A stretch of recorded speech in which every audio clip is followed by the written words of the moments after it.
नमस्कार दोस्तों। Stock specific learning में आज बात करेंगे पावर सेक्टर की कंपनी जिसका नाम है globus construction and developers limited. इसी का दूसरा नाम जो है ना वो नाम निकल के आती है। जो कंपनी का नाम है ग्लोबस पावर जनरेशन लिमिटेड। इसका शायद नाम चेंज हुआ है। यहाँ पे दोनों के डेटा देखूँ तो जो स्क्रीनर्स वेबसाइट्स हैं उस पर ग्लोबस पावर जनरेशन के लिए हम नाम से आती है। वेबसाइट्स भी इसका ग्लोबस पावर जनरेशन के नाम से निकल के आती है। और मनी कंट्रोल पे भी तो देखो तो ग्लोबस कंस्ट्रक्शन के नाम से मिलती है। अब इसको जानते हैं पहले इसका स्टॉक्स में रिएक्शन का क्या है मार्केट। ये एक छोटा सा पेनी स्टॉक्स है और पेनी स्टॉक्स में जो होते हैं लिक्विडिटी थोड़ी सी कम होती है। जब चढ़ती है तो अच्छी तक चलती है, नहीं चलती है तो रुकती रहती है, जब गिरती है तो अच्छी गिरती है। इसी क्रम में हम बात कर रहे हैं इसका। पहले तो ये जाने ये पावर सेक्टर की कंपनियां हैं और पावर जनरेशन करती है। साथ में देखें द एनर्जी सेक्टर में से वो देखें तो क्या क्या करती है इस company. Solar energy, gas energy, wind energy, hydro energy and waste to energy. ये सारी तरह के जितने भी एनर्जी कन्वर्जन होता है उस सारी एनर्जी के अंदर ये कंपनी काम करती है ग्लोबस पावर। इसका स्टॉक का क्या रिएक्शन, क्योंकि ये पेनी स्टॉक लगता है। इसका 52 की हाई की बात करेंगे स्टॉक में तो नियरली करीब 21 रुपये के आसपास निकल के आता है और लो की बात करेंगे तो 10 साढ़े 10 रुपये के आसपास आता है। अर्थात ये बॉटम से लेकर के जो हाई टॉप तक का लेवल तो तय किया है उसमें डबल का फर्क है। और जितना का नीचे बॉटम से उतना ही ऊपर उसका वो निकल के दोनों के एवरेज करके देखें तो ये निकल के आता है 32। और हम इसको 32 रुपये माने हैं दोनों को ऐड करके, तो 32 का डिवाइड करके 16 तो 16 करते हैं। और इसका स्टॉक्स फिलहाल थोड़ा सा ऊपरी लगता है, 17.40 पे चल रहा है स्टॉक। अब इसका रिएक्शन देखेंगे, ट्रेंडिंग क्या कहता है दोस्तों। हम ट्रेंडिंग की बात करेंगे क्योंकि ट्रेंडिंग में ऐसा दिखने में आती है स्टॉक थोड़ी सी स्टेबिलिटी बना रही है, एक बेस बना रही है। उसके बाद वहाँ से ऐसा लग सकता है जो स्टॉक में थोड़ी सी जंप आने की चांस बन सकता है। ऐसा देखने से लगता है यहाँ की ट्रेंडिंग के बेसिस पे यदि स्टॉक्स ने फिलहाल कुछ रिएक्शंस इस तरह का किया है। जानते हैं आगे क्या कहती है स्टॉक्स। इसका फेस वैल्यू की बात करेंगे तो 10 रुपये के फेस वैल्यू है। और बुक वैल्यू की बात करें तो बुक वैल्यू नेगेटिव्स में है, जो कि 0.19 रुपीज़ के निकल के आसपास आती है। और दूसरी तरफ देखें तो कंपनी का कुछ और information, supply of power and distribution, ये दोनों तरह की काम करती है। यहाँ पे पावर जनरेशन के अंदर आती है बीएससी के ऊपर देखो, इंडेक्सेशन के ऊपर। तो अब एक साल का चार्ट जब हमने देखा तो इस स्टॉक में ऐसा क्या लग रहा है। ये पेनी स्टॉक्स हमने इसलिए कहा क्योंकि ये स्टॉक्स में जो चार्ट बन के निकल के आते हैं हिस्टोरिकल डेटा बेसिस पे, उसमें ये है जो स्टॉक्स में जब जंप किया है अच्छे खासे जंप किया है, गिरावट आती है जहाँ गिरावट आती है, इसका स्टेबिलिटी लाइन निकल के आती है। मैं एक साल के चार्ट को एक कट करके देखूं, मैं यदि इसको चार्ट को एक साल पीछे ले जाऊं और 23 तक की चार्ट ले लूं और नियरली अप्रैल तक का, इसमें थोड़ा सा लंबा हो जाता है। मैं यहाँ पे एक 50 डे और 200 डे का मार्क करके देखूं। 6 महीने के हिसाब से यदि हम इसको एवरेज करके देखें जो कि 50 डे की मार्क करके देखें तो उससे अभी ऊपर चल रहा है, लेकिन 200 डे को एवरेज लेते हुए चले तो स्टॉक वहीं पे आके उसी पॉइंट पे आके अटकी है जिस पॉइंट से इसका रिएक्शंस जो है वो मूवमेंट चेंज हो सकता है। जानते हैं आगे क्या कहती है कंपनी का 5 दिन के चार्ट क्या कहते हैं। 5 दिन के चार्ट में देखने आती है तो इस तरह के स्टॉक्स में थोड़ा सा गिरावट देखने को मिला है। 1 महीने में थोड़ी सी जंप किया स्टॉक्स, 3 महीने में इस स्टॉक ने कितनों को प्रॉफिट दिया है कितनों को लॉस दिया है, ये वाली सिचुएशन आके खड़ी है। ओवरऑल देखें इस चार्ट में तो ये हमने चार्ट को समझा। अब इसका जो रिजल्ट का पार्ट है, रिजल्ट को पार्ट को समझते हैं। तो रिजल्ट की पार्ट में देखने का आते हैं कि जो declaration of audited financial statement जो है result for the quarter and year 31 मार्च को, इसका क्या है यहाँ पे अपडेट, जो कि 4/5 को इसने कंपनी ने अपडेट किया था। उसने किया था जो board meeting scheduled for the 10th मई। तो यहाँ पे सिंपल कहें तो 10 तारीख यहाँ पे एक ध्यान देने वाली बात है, अटेंशन वाली बात है। 10 तारीख का इसका रिजल्ट की बात क्या रिएक्शंस हो सकता है, क्योंकि फिलहाल इसमें तो ऐसा नज़र नहीं आता। यहाँ पे इसे पहले कंपनी अक्सर कंपनी अपनी कैपिटल को इंक्रीज करती है। यहाँ पे कंपनी अपनी कैपिटल को रिड्यूस कर किया था, जो कि 2010 की बात है।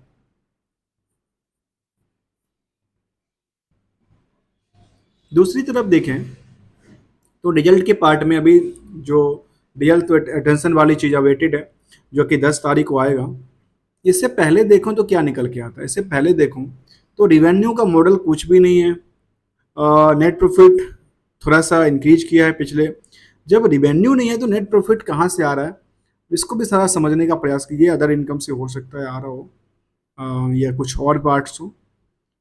ईपीएस की बात करें तो इस तरह से हमने इसका देखा, नेट ऑपरेटिंग प्रॉफिट मार्जिन और नेट प्रॉफिट मार्जिन तो काफ़ी इंक्रीज करता है। लेकिन इसको ओवरऑल देखें, ये प्रॉफिट आता कहाँ से इसको, तो इसमें एक्सपेंसेस की पार्ट करूँ तो प्रॉफिट जो सेल्स है वो तो सेल्स कुछ है नहीं, सेल्स जीरो है। ऑपरेटिंग प्रॉफिट जो है इसका कंसोलिडेटेड डेटा की बात करें तो कंसोलिडेटेड डेटा के हिसाब से दोस्तों, कंसोलिडेटेड डेटा इसलिए देखते हैं क्योंकि कंपनी एक के पास यदि सब्सिडरी कंपनी है कोई और उसका परफॉर्मेंस अच्छा आ रहा है तो ओवरऑल देखा जाता है कंपनी का परफॉर्मेंस अच्छा है। इस बेसिस में देखें तो सेल्स का पार्ट जो है करीब 25 लाख के आसपास रहा है दिसंबर तक का। सॉरी, ये जो डेटा निकल के आया है इसका, वो कब का डेटा है, मैं जरा डेटा को ट्रैक करूं। इसका डेटा कब का निकल कर, लास्ट क्लोजिंग 24 का है। और यहाँ पे डेटा देखने को आती है क्वार्टरली बेसिस पे, जो कि 16 के बाद कोई डेटा नहीं है, सॉरी फॉर अंडरस्टैंडिंग।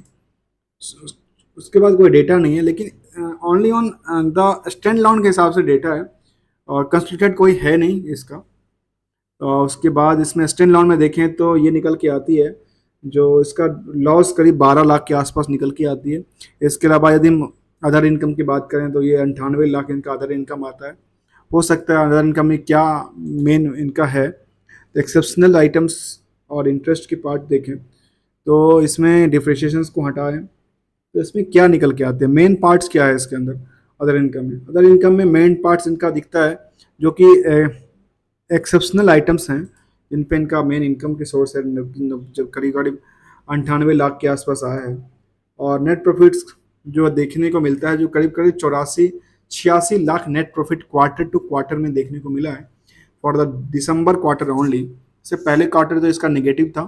तो ये कंपनी कंप्लीटली इज एक स्टैंडअलोन है और इसके परफॉर्मेंस फंडामेंटल्स उतने भयंकर नहीं लग रहे हैं। लेकिन स्टॉक का रिएक्शंस क्यों होता है ऐसा, वो हम आगे कुछ और इन्फॉर्मेशन देखते हैं जो क्या निकल के आती है।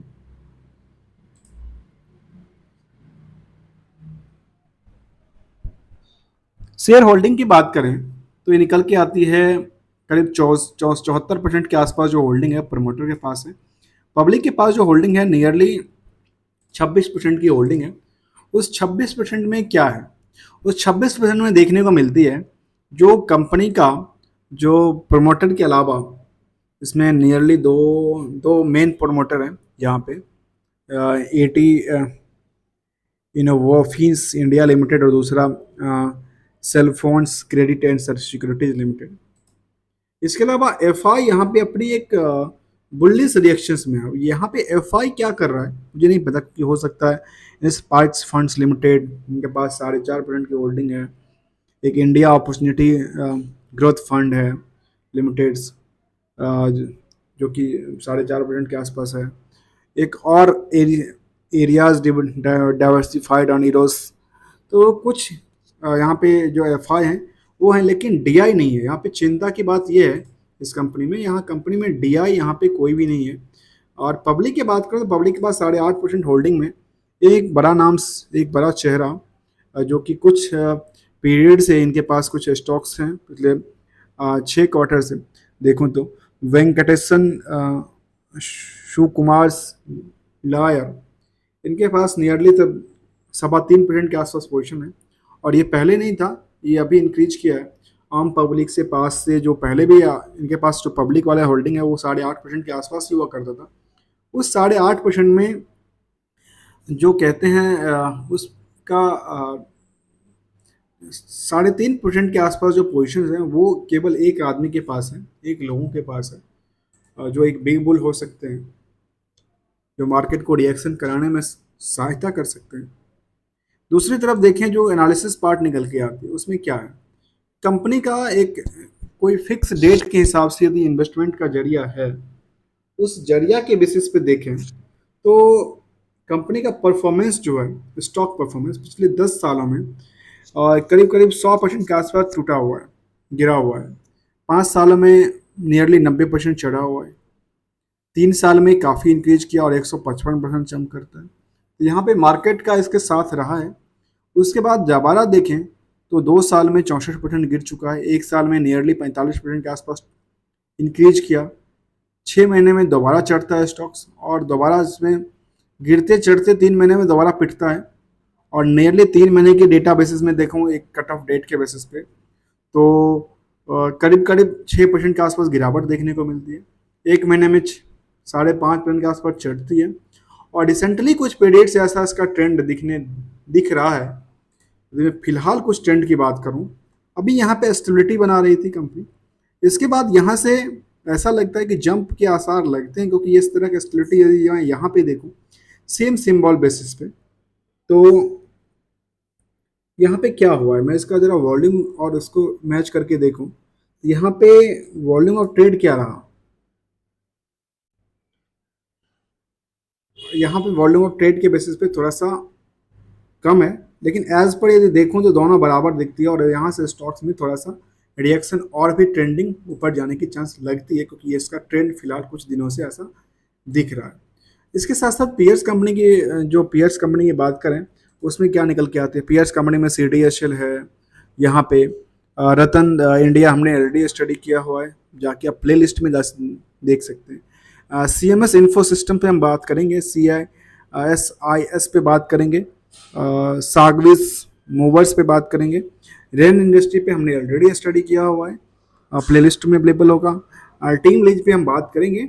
और इस तरह से हम इसका यदि पीयर्स कंपनी यहाँ पे देखें तो क्या निकल के आता है। यहाँ पे देखें तो इस कंपनी में 7 तारीख का जो डेटा निकला 4 बजे तक का, उसमें ये दिखना है जो कंपनी का क्वालिटी ट्रेडेड जो है वो 12,138 था, जिसमें कि यदि डिलीवरी वाला पोजीशन की बात करें तो 7,180 के आसपास था, जो कि नियरली 60% के आसपास की पोजीशंस होती है।